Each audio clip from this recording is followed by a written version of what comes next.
Darating ang pag-ibig niya ay magniningning sa harap ng altar. Kami lumalapit, umaawit ng masayang papuri.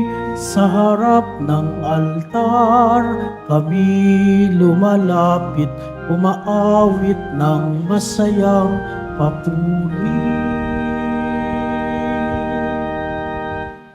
Sa ngalan ng Ama at ng Anak at ng Espiritu Santo, Amen. sumainyo ang Panginoon. At sumaiyo rin. Mga kapatid, aminin natin ang ating mga kasalanan upang tayo'y maging marapat gumanap sa banal na pagdiriwang. Tayo pong lahat, inaamin ko sa makapangyarihang Diyos At sa inyo mga kapatid, na lubha akong nagkasala sa isip, sa salita, sa gawa, at sa aking pagkukulang. Kaya isinasamo ko sa mahal na Birheng Maria, sa lahat ng mga anghel at mga banal, at sa inyong mga kapatid, na ako'y panalangin sa Panginoong ating Diyos. Kaawaan tayo ng makapangyarihang Diyos, patawarin tayo sa ating mga kasalanan, at patnubayan tayo sa buhay na walang hanggan. Amen. Panginoon, kaawaan mo kami. Panginoon, kaawaan mo kami. Kristo, kaawaan mo kami. Kristo, kaawaan mo kami. Panginoon, kaawaan mo kami. Panginoon, kaawaan mo kami. Manalangin tayo. Panginoong Hesus, dumating ka nawa at huwag nang magluwat.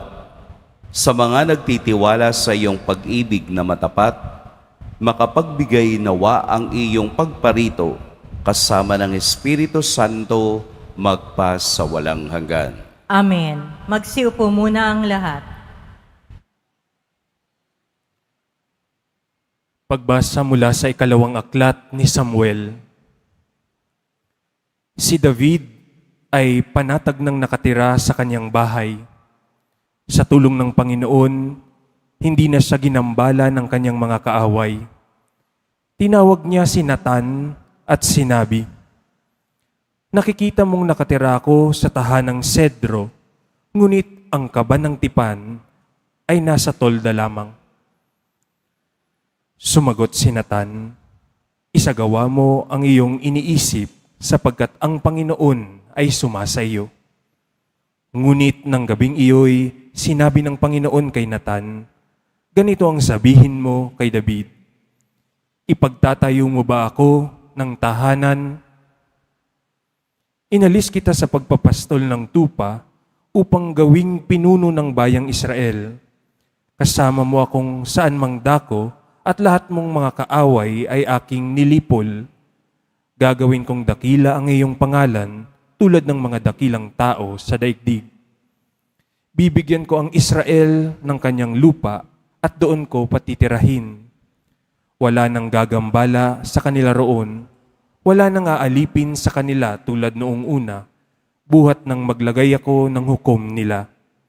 Magiging payapa ka sapagkat wala nang gagambala sa iyo. Bukod dito, akong Panginoon ay nagsasabi sa iyo, patatatagin ko ang iyong sambahayan. Pagkamatay mo, isa sa iyong mga anak ang ipapalit ko sa iyo. Patatatagin ko ang kanyang kaharian. Kikilanlin ko siyang anak at ako na may magiging ama niya. Magiging matatag ang iyong sambahayan. Ang iyong kare ay hindi mawawaglit sa aking paningin at mananatili ang iyong trono." Ang salita ng Diyos. Salamat sa Diyos. Pag-ibig mong walang maliw ay lagi kong sasambitin. Pag-ibig mong walang maliw ay lagi kong sasambitin. Pag-ibig mo poon na di nagmamaliw, ang sa tuwi-tuwi ay aking aawitin. Ang katapatan mo'y laging sasambitin, yaong pag-ibig mo'y walang katapusan, sintatag ng langit ang iyong katapatan. Pag-ibig mong walang maliw ay lagi kong sasambitin. Sabi mo poon, ikaw ay may tipan, na iyong ginawa kay David, mong hirang, at ito ang iyong pangakong iniwan. Isa sa lahi mo'y laging maghahari ang kaharian mo ay mamamalagi. Pag-ibig mong walang maliw ay lagi kong sasambitin. Gagawin ko siyang anak na panganay, mataas na hari nitong sandaigdigan, laging maghahari na ang siyang angkan, sintatag ng langit, yaong kaharian. Pag-ibig mong walang maliw ay lagi kong sasambitin. Magsitayo na po ang lahat.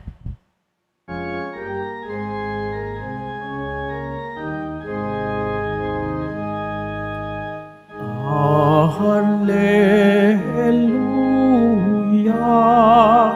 Hallelujah,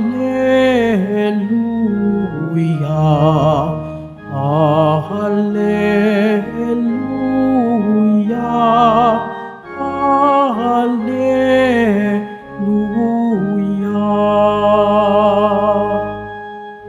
Sinag ng bukang liwayway at araw ng kaligtasan, halina't kamitang lawan. Hallelujah, Hallelujah, Hallelujah, Hallelujah.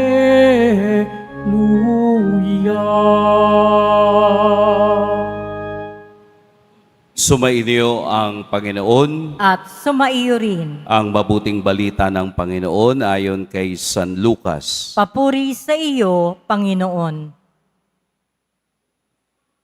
Noong panahong iyon, napuspos ng Espiritu Santo si Zacarias na ama ni Juan at nagpahayag ng ganito: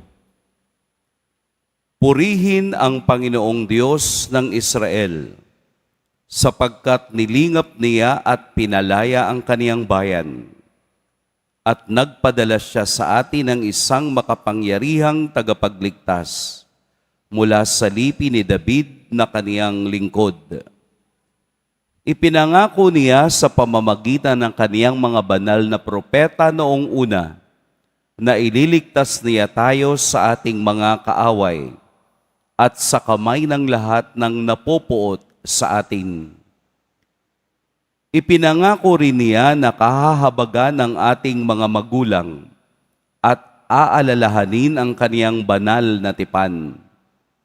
Iyan ang sumpang binitiwan niya sa ating amang si Abraham, na ililigtas tayo sa ating mga kaaway, upang walang takot na makasamba sa Kanya at maging banal at matuwid sa Kaniyang paningin habang tayo'y nabubuhay. Ikaw naman, anak, ay tatawaging propeta ng kataas-taasan, sapagkat mauuna ka sa Panginoon upang ihanda ang kaniyang mga daraanan at ituro sa kaniyang bayan ang landas ng kaligtasan, ang kapatawaran ng kanilang mga kasalanan. Sapagkat lubhang mahabagi ng ating Diyos, magbubukang liwayway sa atin ang araw ng kaligtasan, upang magbigay liwanag sa mga nasa kadiliman at nasa ilalim ng kamatayan, at patnubayan tayo tungo sa daan ng kapayapaan. Mga kapatid, ang mabuting balita ng Panginoon. Pinupuri ka namin, Panginoong Hesukristo.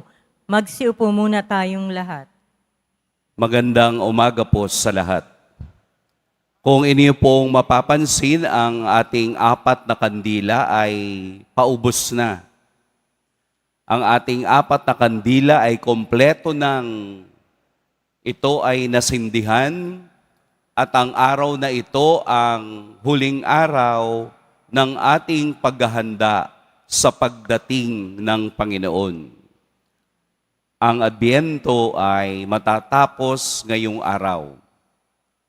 At sa ating paghahanda, tayo ay nakarinig ng iba't ibang kwento o pamamaraan ng Diyos upang makilala natin ang darating na tagapagligtas. Sa ating ebanghelyo, ito po ang ikatlo at huling bahagi ng kasaysayan ng pagkapanganak ni Juan Bautista. Atin pong natatandaan na ang kaniyang tatay na ni Zacarias ay naglilingkod sa templo na atasan na siya ang magsindi ng kamaniyang sa Holy of Holies.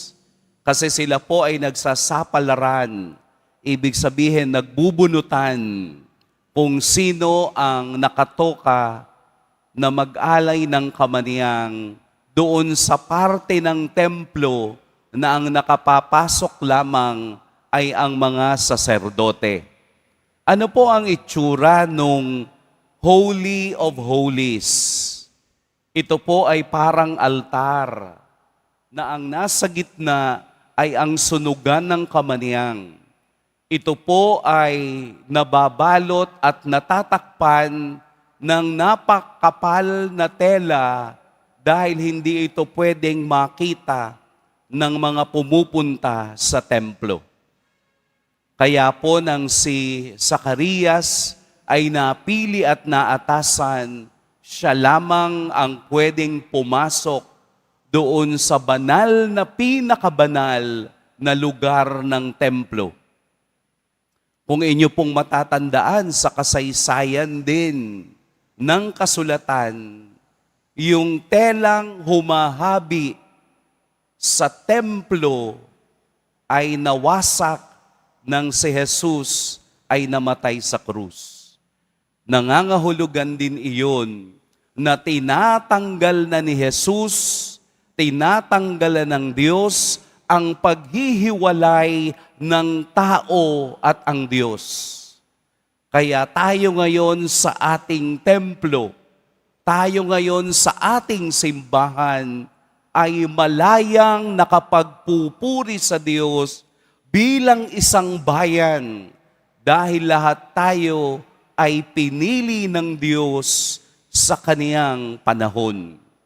Kaya wala na tayong harang na tela dahil ang kabanalan ng Diyos ay hindi lamang para sa mga piniling saserdote, kung hindi para sa lahat. Katulad ng kasaysayan ni Zacarias at Elizabeth, ang pangako ng Diyos na sila'y bibigyan ng isang anak ay natupad sa pamamagitan ng balita ng Anghel Gabriel.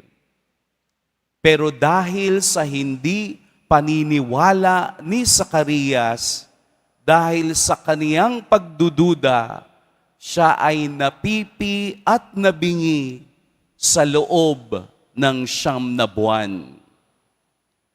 At nang isilang si Juan Bautista, ang unang salitang lumabas sa kaniya ay purihin ang Panginoong Diyos ng Israel. Sa 9 na buwan ng kaniyang pagtahimik, sa 9 na buwan ng kaniyang walang narinig, ang unang-unang salitang lumabas sa kaniyang bibig ay purihin ang Panginoon. Ang tawag po dito ay Benedictus of Zechariah. Ito po ay aming dinadasal araw-araw tuwing umaga. Kami pong lahat na nasa seminaryo ay dinadasal ito tuwing umaga upang sa pagbukas ng aming bibig, pagpupuri sa Diyos ang mauuna sa lahat. Kaya po ang Benedictus ni Zacarias ay hindi lamang pagpupuri sa Diyos, kung hindi gratitude o utang na loob sa pagtingin sa kapangyarihan ng Diyos at sa himala ng Diyos na nangyari sa kanila.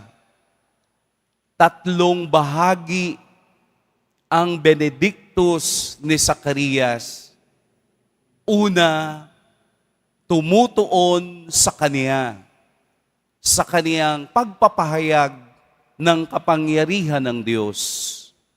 Pangalawa ay tumutuon kay Juan Bautista kung ano ang kaniyang magiging ganap at plano at layunin sa kaligtasan ng tao.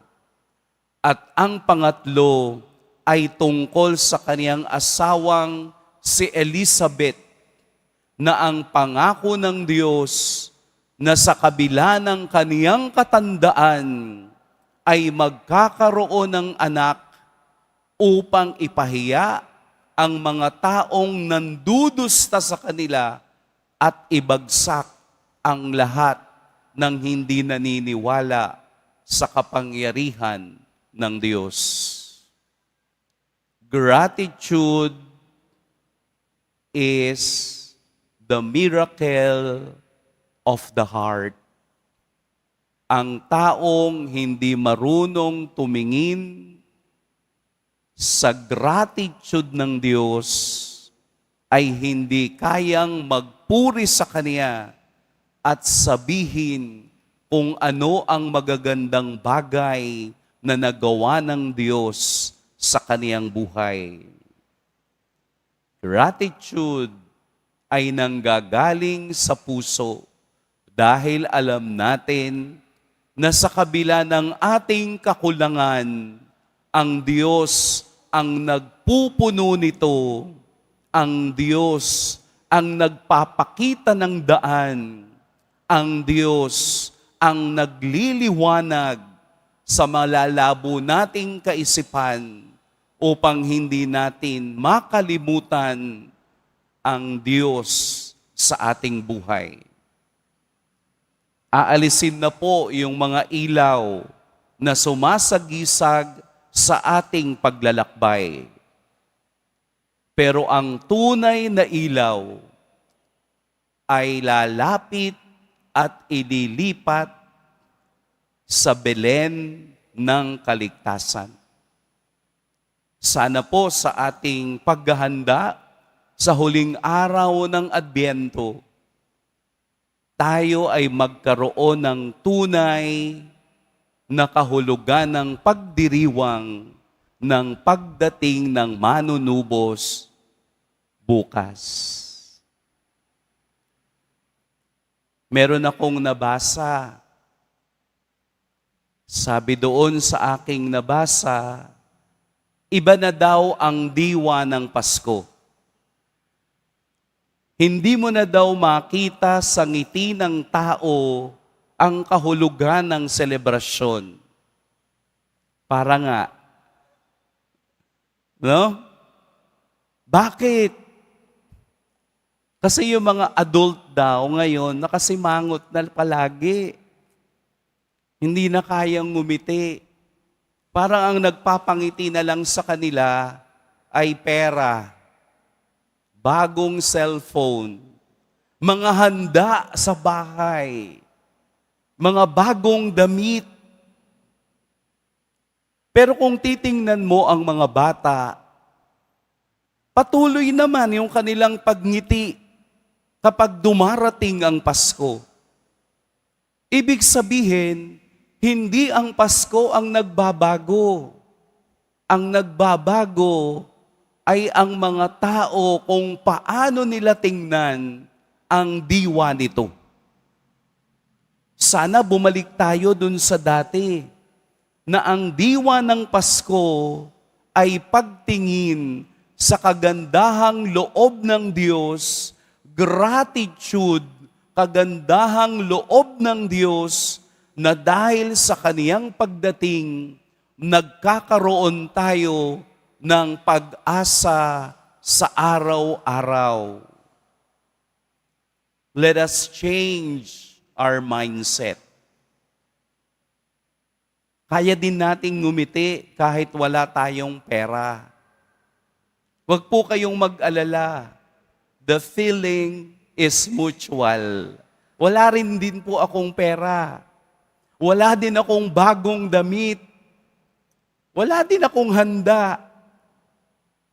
Anong mabuti? Let us go doon sa Belen, that the gratitude of God should be felt in our lives. Tandaan natin na ang pagdating ng Panginoon ay pagdating ng kaniyang walang hanggang awa at walang hanggang pag-ibig. Magkita-kita po tayo bukas. Pagpalain tayo ng poong may kapal. Magsitayo na po ang lahat.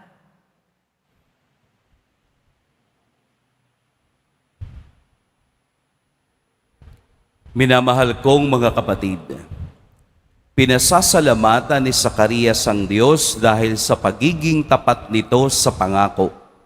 Bunga ng pagtitiwala sa pagiging bukas palad ng Diyos, idulog natin ngayon sa kaniyang ating mga pangangailangan. Halina, Panginoon, at pagpalain kami. Halina, Panginoon, at pagpalain kami. Tayo naway matutong magpatawad sa isa't isa sa kabila ng ating nadaramang hinanakit at pagdurusa. Manalangin tayo. Halina, Panginoon, at pagpalain kami. Tayo naway patuloy na magmahal kahit na tayo ay pinagtataksilan o binabaliwala. Manalangin tayo. Halina, Panginoon, at pagpalain kami. Tayo naway higit na gumawa ng kabutihan kahit na tayo ay inaalipusta at hindi inuunawa. Manalangin tayo. Halina, Panginoon, at pagpalain kami. Tayo naway manatiling magpakatotoo sa kabila ng mga pagkutya at di pagtanggap sa atin. Manalangin tayo. Halina, Panginoon, at pagpalain kami. Ang mga mahal natin sa buhay na namayapa na ay makapasok nawa sa ipinangakong kahariang walang hanggan. Manalangin tayo. Halina, Panginoon, at pagpalain kami. Panginoong mahabagin at mapagmahal, tulungan mo kaming maging malakas at matyaga sa gitna ng mga kahirapan. Nawa ay huwag kaming mawala ng pag-asa sa katuparan ng iyong pangako. Hinihiling namin ito sa pamamagitan ni Kristong aming Panginoon. Amen. Magsiupo muna ang lahat.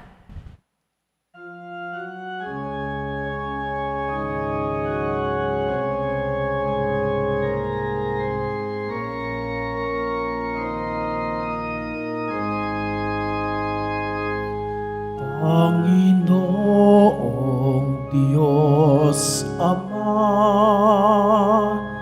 aming handog ngayon ang alak at tinapay dala sa altar mo. Pati puso namin isip tinataas sa'yo habang naghihintay kami kay Kristong darating.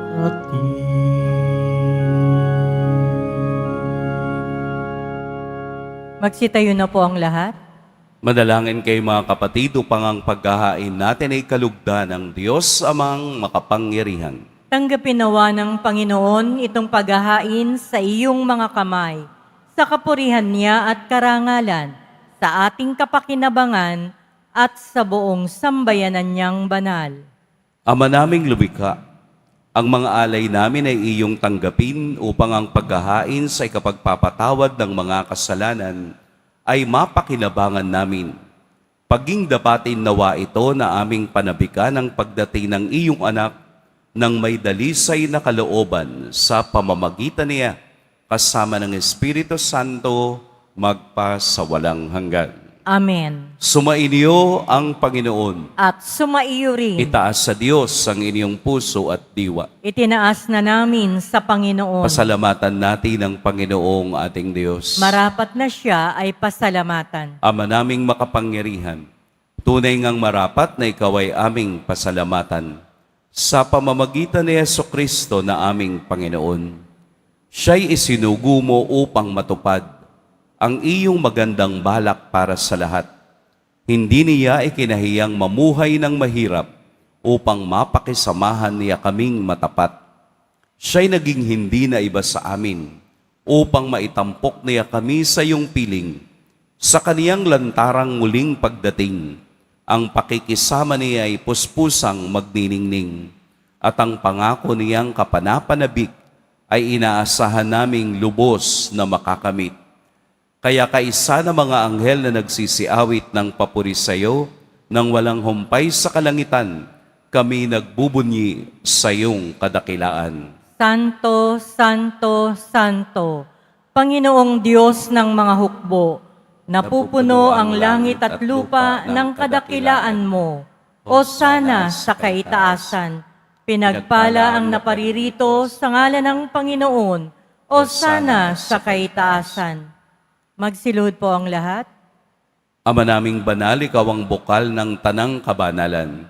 Kaya't sa pamamagitan ng iyong Espiritu, gawin mong banal ang kaloob na ito upang para sa amin maging katawan at dugo ng aming Panginoong Heso Kristo. Bago niya pinagtiis ang kusang loob na maging handog, hinawakan niya ang tinapay, pinasalamatan kaniya, pinaghati-hati niya iyon, iniabot sa kaniyang mga alagad at sinabi, "Tanggapin ninyong lahat ito at kanin, ito ang aking katawan na ihahandog para sa inyo."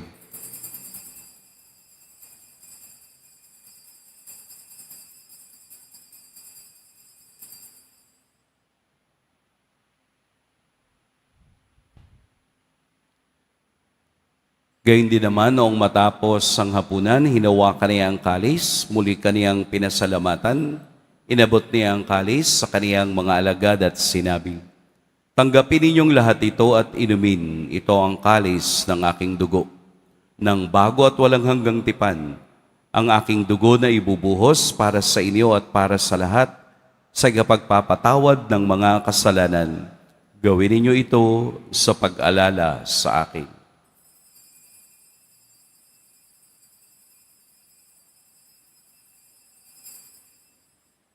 Magsitayo na po ang lahat.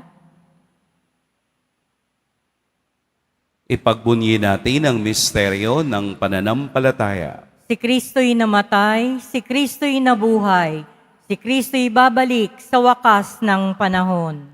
Ama, ginagawa namin ngayon ang pag-alala sa pagkamatay at muling pagkabuhay ng iyong anak. Kaya't iniaalay namin sa iyo ang tinapay na nagbibigay buhay at ang kalis na nagkakaloob ng kaligtasan. Kami nagpapasalamat dahil kami iyong minarapat na tumayo sa harap mo para maglingkod sa iyo. Isinasamo namin kaming magsasalo-salo sa katawan at dugo ni Kristo ay mabuklod sa pagkakaisa sa pamamagitan ng Espiritu Santo. Ama, lingapin mo ang iyong simbahang laganap sa buong daigdig. Puspusin mo kami sa pag-ibig, kaisa ni Francisco na aming Papa at ni Jose na aming Obispo at ng Tanang Kaparian. Alalahanin mo rin ang mga kapatid naming nahimlay nang may pag-asang sila'y muling mabubuhay, gayon din ang lahat ng mga pumanaw. Kaawaan mo sila at patuloyin sa iyong kaliwanagan. Kaawaan mo at pagintapating kaming lahat na makasalo sa iyong buhay na walang wakas. Kaisa ng mahal na Birheng Maria na ina ng Diyos, ng kabiyak ng puso niyang si San Jose, kaisa ng mga apostol ni San Juan Bautista, at ng lahat ng mga banal na namuhay dito sa daigdig ng kalugod-lugod sa iyo, maipagdiwang nawa namin ang pagpupuri sa ikararangal mo sa pamamagitan ng iyong anak na aming Panginoong Heso Kristo. Sa pamamagitan ni Kristo, kasama niya at sa Kanya, ang lahat ng parangal at papuri sa iyo, Diyos, Amang makapangyarihan, kasama ng Espiritu Santo, magpa sa walang hanggan. Amen. Sa tagubilin ng nakagagaling na utos at sa turo ni Jesus na Panginoon natin at Diyos, ipahayag natin ng lakas loob. Ama namin, sumasalangit ka. Sambahin ang ngalan mo, mapasa amin ang kaharian mo, sundin ang loob mo dito sa lupa para nang sa langit. Bigyan mo kami ngayon ng aming kakanin sa araw-araw at patawarin mo kami sa aming mga sala para nang pagpapatawad namin sa nagkakasala sa amin. At huwag mo kaming ipahintulot sa tukso at iadya mo kami sa lahat ng masama. Hinihiling namin kami iadya sa lahat ng masama. Pagkalooban ng kapayapaan araw-araw, iligtas sa kasalanan at ilayo sa lahat ng kapahamakan. Samantalang aming pinananabikan ang dakilang araw ng pagpapahayag ng tagapagligtas naming si Heso Kristo. Sapagkat iyo ang kaharian at ang kapangyarihan at ang kapurihan magpakailanman. Amen. Panginoong Heso Kristo, sinabi mo sa iyong mga apostol, kapayapaan ang iniiwan ko sa inyo, ang aking kapayapaan ang ibinibigay ko sa inyo. Tunghayan mo ang aming pananampalataya at huwag ang aming pagkakasala. Pagkalooban mo kami ng kapayapaan at pagkakaisa ayon sa iyong kalooban, kasama ng Espiritu Santo, magpa sa walang hanggan. Amen. Ang kapayapaan ng Panginoon naway laging sumainiyong lahat. At sumaiyo rin. Magbigayan kayo ng kapayapaan sa isa't isa. Peace be with you.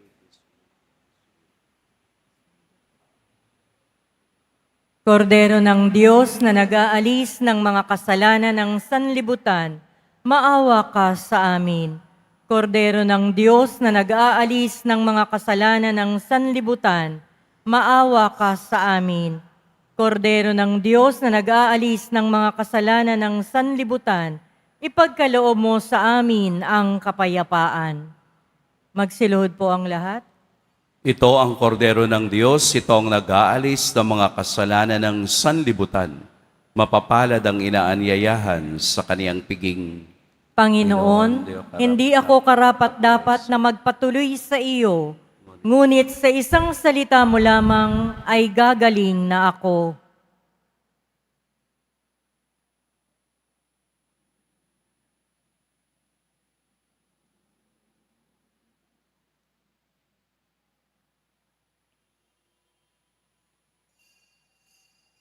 Para sa lahat ng tatanggap ng banal na komunyon, sasagot po tayo ng Amen, pagkasabi ng pari o ng lay minister ng katawan ni Kristo, at isubo agad sa bibig bago umalis sa harapan ng pari o lay minister.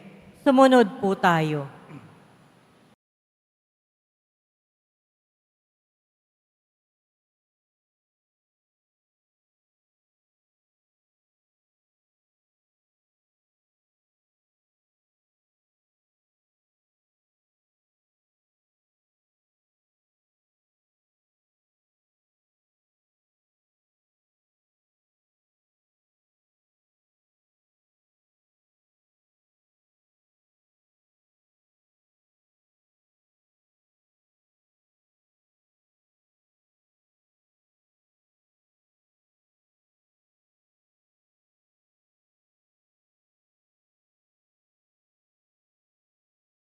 Na po ang lahat. Manalangin tayo.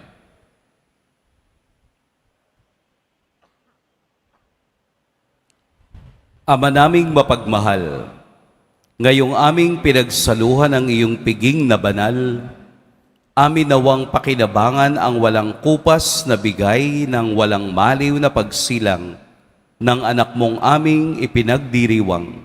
Sa pamamagitan niya, kasama ng Espiritu Santo, magpa sa walang hanggan. Amen. Sumainyo ang Panginoon. At sumaiyo rin. Yumuko kayo para sa pagbabasbas. Mahal na poong Jesus Nazareno, inihayag mo sa pamamagitan ng krus ang walang maliw na pag-ibig ng Diyos sa sangkatauhan. Pakinggan mo ang kahilingan, lalo na para sa mga nangangailangan ng iyong tulong at awa. Makamtan nawa namin ang iyong kasagutan na may utang na loob na tinatanaw. Basbasin din po ninyo itong mga imahen at dasalan upang lalo kaming manalangin at magtiwala.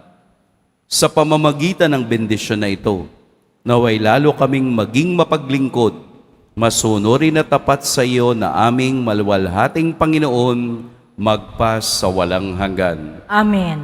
At pagpalain kayo ng makapangyarihan at mapagmahal na Diyos, ang Ama at Anak at Espiritu Santo. Amen. Humayo kayong taglayang kapayapaan ng poong Jesus Nazareno.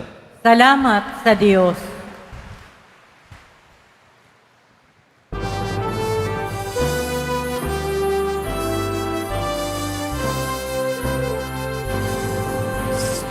Padre Jesus Nazareno, sinasamba ka namin. Pinipinto ka namin, aral mong aming at kaligtasan. Nuestro Padre Jesus Nazareno, iligtas mo kami sa kasalanan. Ang krus mo pinamatayan ay sagisag ng aming kaligtasan. Nuestro Padre Jesus Nazareno, dinarangal ka namin. Nuestro Padre Jesus Nazareno, luwalhati ka namin. Nuestro Padre Jesus Nazareno, dinarangal ka namin. Nuestro Padre Jesus Nazareno,